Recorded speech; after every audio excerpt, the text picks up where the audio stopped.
ಕುದುರೆ ಬಾಲಕ್ಕೆ ಹಣ ಕಟ್ಟಿ ಅದೆಷ್ಟೋ ಜನ ಮನೆ ಮಠ ಮಾರ್ಕೊಂಡಿದ್ದಾರೆ. ಇಷ್ಟಾದ್ರೂ ಸಹ ಫೇವರೇಟ್ ಕುದುರೆಯ ಮೇಲೆ ಬೆಟ್ಟಿಂಗ್ ಕಟ್ಟುವುದು ನಿಲ್ಲಿಸಲ್ಲ. ರೇಸ್ನಲ್ಲಿ ಕುದುರೆ ಕೊನೆ ಸ್ಥಾನ ಗಳಿಸಿದ್ದಕ್ಕೆ ಜಾಕಿ ಸರಿಯಾಗಿ ಕುದುರೆ ಓಡಿಸದೆ ತಪ್ಪು ಮಾಡ್ದ ಅಂತ ಚೇಂಬರ್ಗೆ ಕರೆಸಿ ಸ್ಟೀವರ್ಡ್ನಿಂದ ಹಲ್ಲೆಯನ್ನ ಮಾಡಲಾಗಿದೆ. ಈ ಬಗ್ಗೆ ಎಕ್ಸ್ಕ್ಲೂಸಿವ್ ಸ್ಟೋರಿ ಇದೆ ನೋಡಿ. In my world of cinema, all I had was a dream and where I wanted to be and the will to work hard for it, real hard. And who can understand this better than Rohan Corporation?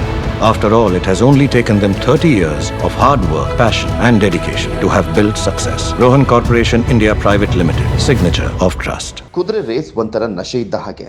ರುಚಿ ಹತ್ತಿದವರು ಅಷ್ಟು ಸುಲಭವಾಗಿ ಬಿಡೋದಿಲ್ಲ. Favourite ಕುದುರೆಯ ಮೇಲೆ ಬಾಜಿ ಕಟ್ಟಿ ಕೈ ಸುಟ್ಟುಕೊಂಡವರಿಗೆ ಲೆಕ್ಕವಿಲ್ಲ. ಬೆಂಗಳೂರು ರೇಸ್ ಇದ್ದಾಗಲಂತೂ ಬೆಂಗಳೂರು ಟಫ್ ಕ್ಲಬ್ನಲ್ಲಿ ರೇಸ್ ಪ್ರಿಯರು ತುಂಬಿ ತುಳುಕ್ತಾರೆ.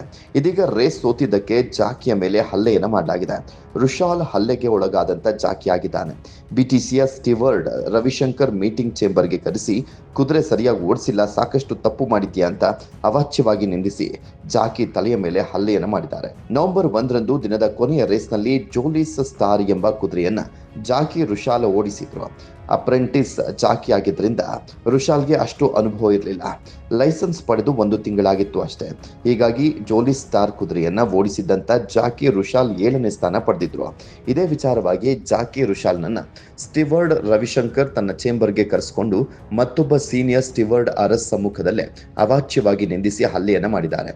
ಮೊದಲಿಗೆ ಆ ಆಘಾತದಿಂದ ಹೊರಬರದ ಜಾಕಿ ರುಷಾಲ್ ಖಿನ್ನತೆಯಿಂದ ಆತ್ಮಹತ್ಯೆ ಬಗ್ಗೆ ಸಹ ಚಿಂತನೆ ಮಾಡಿದ್ರಂತೆ. ಕೊನೆಗೆ ಸ್ನೇಹಿತರ ಮೂಲಕ ಇದೇ ತಿಂಗಳು 11ರಂದು ಜಾಕಿ ಅಸೋಸಿಯೇಷನ್ಗೆ ದೂರನ್ನ ಕೊಟ್ಟಿದ್ದಾರೆ. ಜಾಕಿಯ ಮೇಲಿನ ಹಲ್ಲೆ ಬಗ್ಗೆ ಬಾಂಬೆ ಜಾಕಿ ಅಸೋಸಿಯೇಷನ್ ನಿಂದ ಖಂಡನೆ ವ್ಯಕ್ತವಾಗಿದೆ. नमस्कार, आदाब, सत श्री अकाल। मैं हूं आयद अली खान और मैं मोहब्बत बांटता हूं। आपने हॉर्स रेसिंग का तो नाम सुना होगा। जी हाँ, मैं काफी सालों से मेरा परिवार हॉर्स रेसिंग के साथ जुड़ा हुआ है और इसे रिच मैन स्पोर्ट्स कहते हैं। खैर, अब काफी लोग और भी जुड़ने लगे हैं। एक ऐसा वाक्य मैं अभी आपको दिखाने वाला हूं जिसको देखकर आपके रूह कांप उठेगी। जॉकीज जो हमारे घोड़ों को चलाते हैं, जिनकी बहुत अहम भूमिका होती है रेस जीतने में, रेस हारने में। एक ऐसा जॉकी, अप्रेंटिस जॉकी, जिसको हम जूनियर जॉकी बोलते हैं, उससे एक शायद कोई गलती हो गई बैंगलोर में, और उसके साथ क्या किया गया मालूम है आपको?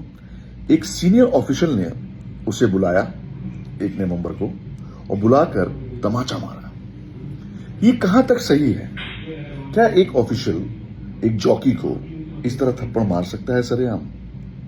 हालांकि इस जॉकी ने अपने एसोसिएशन में कंप्लेन जरूर दर्ज की, लेकिन ये जो नीचे वीडियो देख रहे हैं आप थप्पड़ मारने का, इस पर FIR होनी चाहिए। बेंगलोर टर्फ क्लब के चेयरमैन, ऑनरेबल चेयरमैन को इसके खिलाफ कड़ी कार्रवाई करनी चाहिए। इनको कोई अधिकार नहीं है किसी को थप्पड़ मारने का, अब्यूज करने का, मैन हैंडलिंग करने का।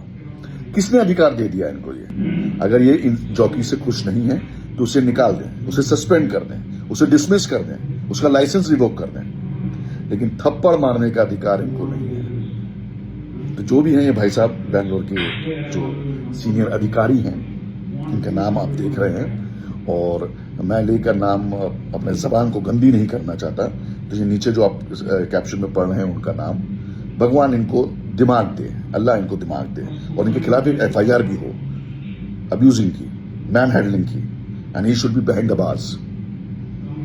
Thank you very much. और आप जरूर कमेंट कीजिए कि सॉफ्ट टारगेट है क्या ये बच्चा? अगर यही लड़का कोई सीनियर जॉकी होता या किसी बड़े बाप का बेटा होता तो क्या इस अधिकारी की हिम्मत होती इस बच्चे को मारने की? नहीं। बैंगलोर टर्फ क्लब के honourable chairman, please take strict action against this particular person. Association ಅವರು ರೇಸ್ನಲ್ಲಿ ಜಾಕಿ ತಪ್ಪು ಮಾಡಿದ್ರೆ ಕರೆದು ಬುದ್ಧಿವಾದ ಹೇಳಬೇಕೇ ಹೊರತು ಹಲ್ಲೆ ನಡೆಸೋದು ಎಷ್ಟು ಸರಿ? ನೂರಾರು ಕನಸು ಕಟ್ಕೊಂಡು ಹಗಲಿರುಳು ಶ್ರಮ ಪಟ್ಟು ಜಾಕಿಯಾಗಿರ್ತಾರೆ. ಲೈಸೆನ್ಸ್ ಅಥಾರಿಟಿ ಸ್ಟೀವರ್ಡ್ ಕೈಯಲ್ಲಿರುತ್ತದೆ ಅಂತ ಜಾಕಿಗಳ ಮೇಲೆ ಹಲ್ಲೆ ನಡೆಸೋದು ನಿಜಕ್ಕೂ ಅಕ್ಷಮ್ಯ ಅಪರಾಧ ಅಂತ ಹೇಳಿದ್ದಾರೆ.